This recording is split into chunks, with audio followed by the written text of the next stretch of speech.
The wheat was still trembling in the morning wind when Marcus Varro felt the first sign that the gods had not forgotten him.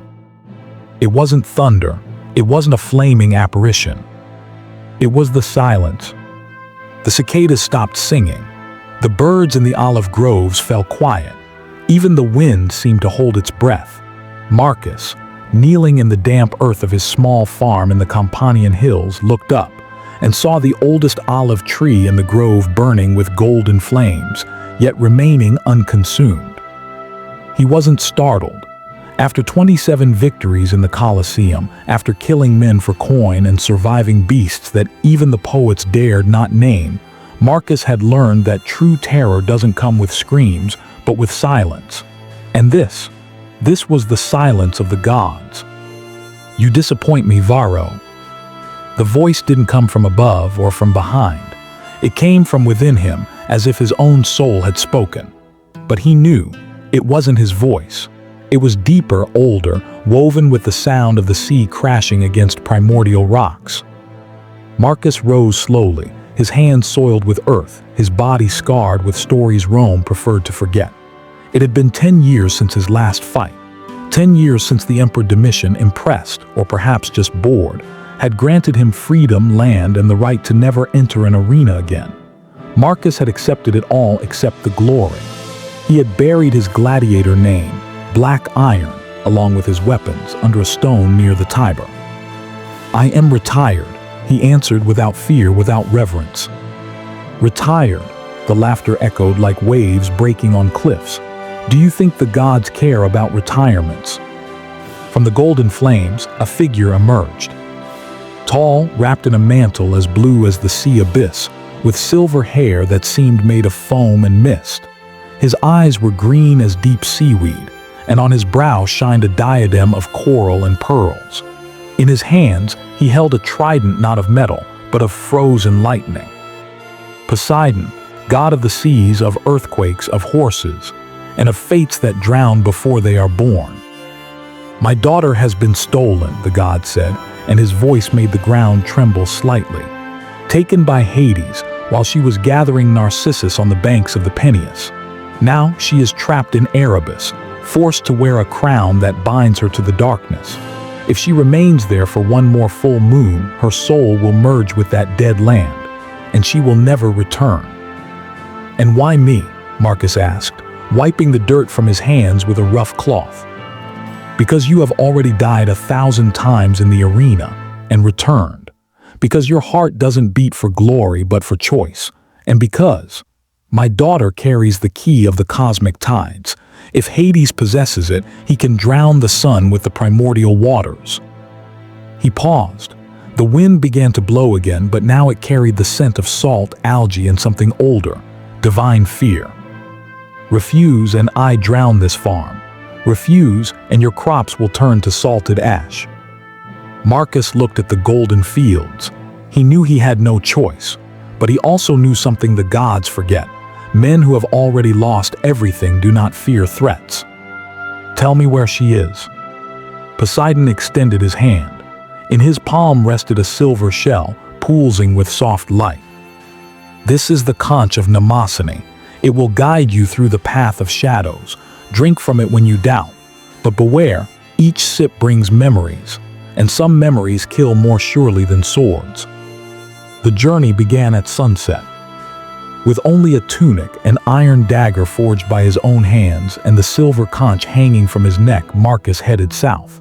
The road was steep, full of sharp rocks and a mist that seemed alive. On the second night, camped under an ancient oak, he drank from the conch. The liquid was cold as death. Suddenly he was back in the arena, not as a spectator but as the Thracian he had killed in his 13th fight, a young man with green eyes, almost the age of his dead brother.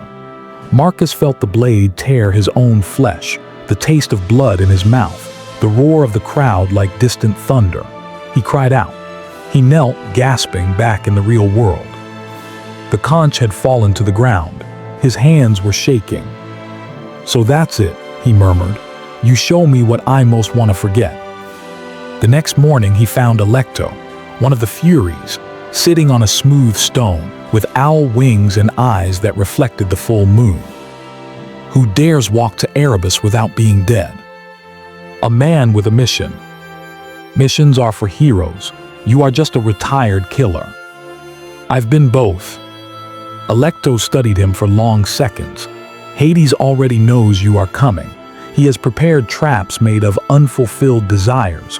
Beware what your heart longs for Erebus will make it flesh. She handed him a black feather. When the darkness tries to swallow you, burn this. The smoke will show the true path for 3 minutes. Crossing the threshold of the caves of Cumae, Marcus felt the weight of the mortal world fall away. The air grew thick, almost liquid. The smell of sulfur and wet earth invaded his nostrils. And then he saw Erebus. It wasn't total darkness. It was a landscape of living shadows, rivers of black mist, trees with leaves of ash, mountains made of ancient bones. In the sky there was no sun, no moon, only pale stars that blinked like tired eyes. But he was not alone. From the top of a cliff, a figure watched him. Hades, in a black mantle and empty eyes, raised his hand. From the ground, roots erupted, moving like serpents. Poseidon sent a dog to rescue a goddess. His voice echoed like crumbling earth. Return to your fields, gladiator, before I make you an ornament for my throne. Marcus didn't answer, he ran. The roots chased him for miles, tearing his tunic, scratching his skin. He only escaped by burning Alecto's feather. The white smoke opened a narrow path, and at the end of it he saw an underground garden where black flowers bloomed in slow motion. There, her back to him, was a woman kneeling, watering the plants with her tears. Her hair was long and silver, like strands of molten moonlight. Her skin had the soft sheen of mother of pearl. She wore a white peplos embroidered with constellations that shifted as she moved. When she turned, Marcus felt the air leave his lungs. Her eyes were green as the sea at dawn, but with an inner light, as if an entire galaxy were trapped within them.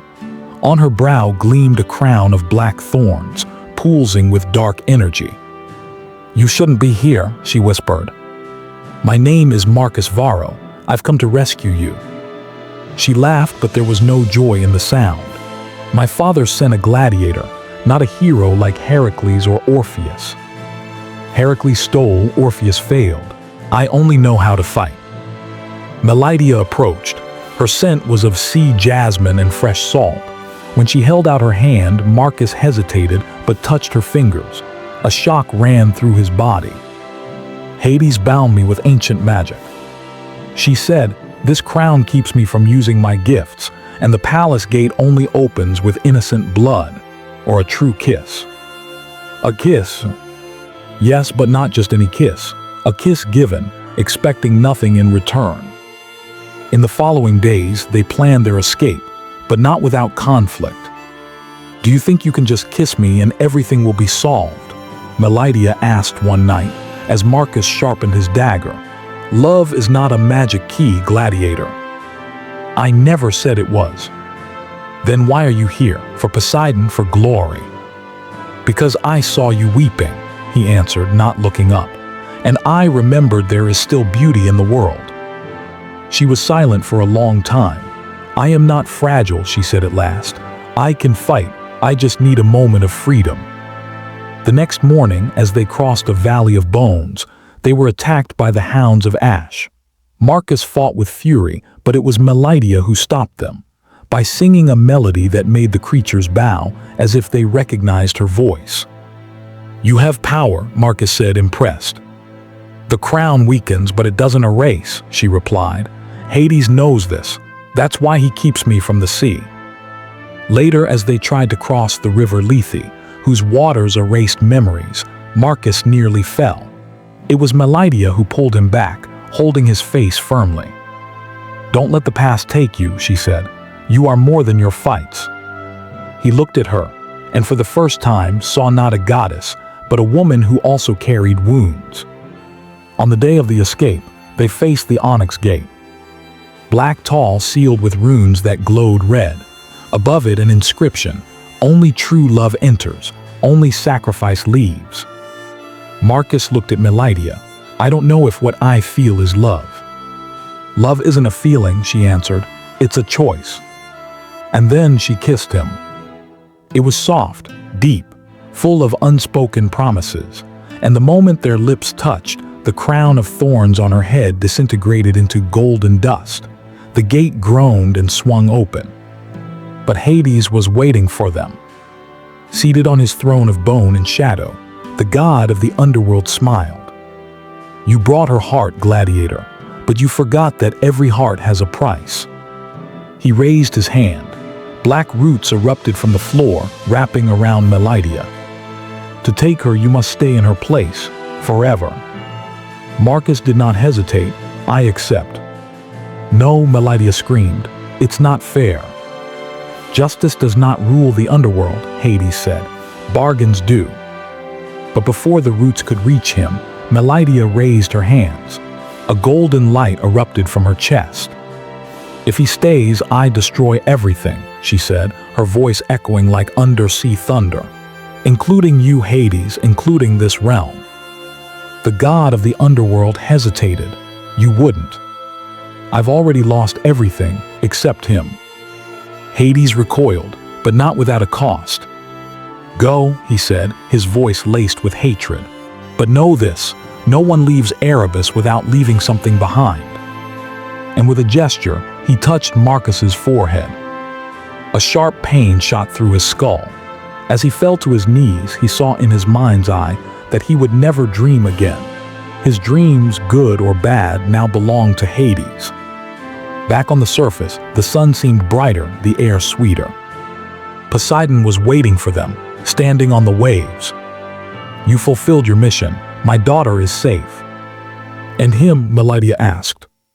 He lost his dreams, but he gained something rarer, true peace. Poseidon raised his trident. From the waters, a small island emerged, covered in olive trees and crystal springs.